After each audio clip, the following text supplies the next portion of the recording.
নমস্কার সবাইকে। সবাই কেমন আছেন? আমিও ভালো আছি। দেখুন কিভাবে সহজেই ফেলে দেওয়া কাগজের কৌটো দিয়ে পেন স্ট্যান্ড বা পেনদানি বানিয়ে ফেলা যায়। আমি এখানে A4 সাইজের একটা কালার পেজ নিয়েছি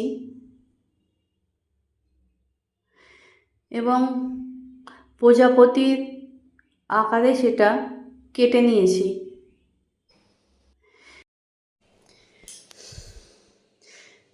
দেখুন স্টেপ বাই স্টেপ আপনাদের দেখিয়েছি।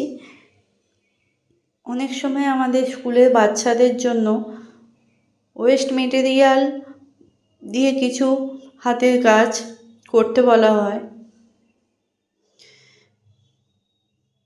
এই জিনিসগুলো খুব সহজেই